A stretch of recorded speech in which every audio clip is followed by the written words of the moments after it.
प्रणाम। एक विनती है आपसे। कहिए राजन। पिछले कई दिनों से मेरे स्वप्न में मेरे पिताश्री आ रहे हैं।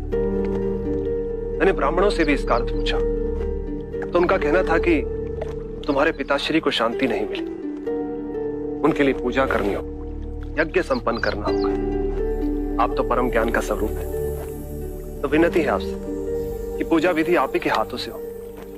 जो मेरे पिताश्री तक पहुंचे उन्हें मुक्ति मिले, जीवन मरण के इस चक्र से वो मोक्ष पाले। अवश्य राजन। आप मिट्टी के 2 घड़े मंगवाइए, एक में घी भरवाइए और एक घड़े में कंकड़ पत्थर भरवाइए, और उन दोनों घड़ों के मुंह कपड़े से बंधवा दीजिए और उन्हें लेकर नदी के तट पर आइए। मैं वहीं आपकी प्रतीक्षा करूंगा। मैं भी इसका प्रबंध करता हूं महाराज।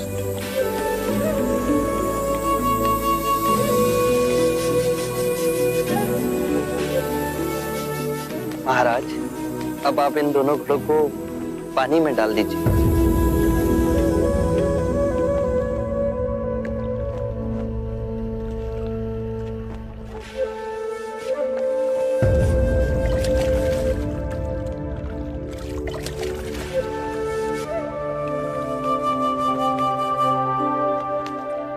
महाराज, अब इन दोनों घड़ों को आप तोड़ दीजिए।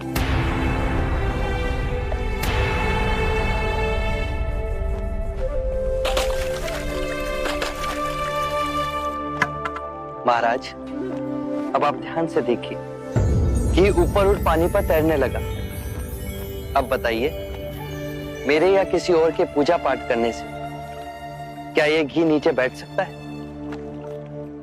असंभव।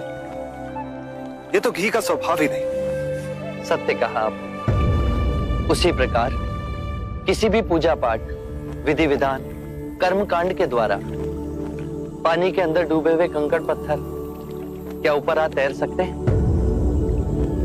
नहीं बुद्ध, ये तो प्रकृति के नियम के विरुद्ध है। तो हम प्रकृति से भिन्न कैसे हुए? हम भी तो प्रकृति का ही रूप है। सत्य कहा बुद्ध। एक सत्य ये भी है राजन, यदि हमारे पूर्वजों ने अपने जीवन काल में कंकड़ पत्थर बोए, दुष्कर्म किए, तो वो स्वाभाविक ही कंकड़ पत्थर की तरह नीचे बैठ जाएंगे। और यदि उन्होंने अपने जीवन काल में सत्कर्म किए तो स्वाभाविक ही घी की तरह ऊपर आ तैरने लगेंगे।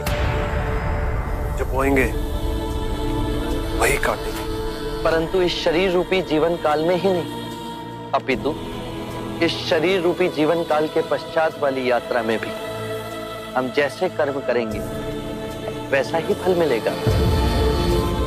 अब बताइए, इस प्रकृति के नियम को कोई पूजा पाठ, कर्म कांड, विधि विधान, यज्ञ हवन मिटा सकता है?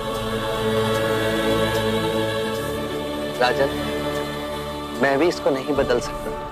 केवल अच्छे कर्म ही मनुष्य की मुक्ति का द्वार खोलेंगे। एक ऐसी तलवार है आपके हाथ में जो एक क्षण में सारे झूठ काट केवल ज्ञान को प्रकाशित करती है। ना जाने कितने जन्मों और भटकता में यदि आपकी कृपा ना होती, इस एक क्षण में आपने अपनी अदृश्य तलवार से मेरे अहंकार का सर भी काट दिया। धन्य है प्रभु।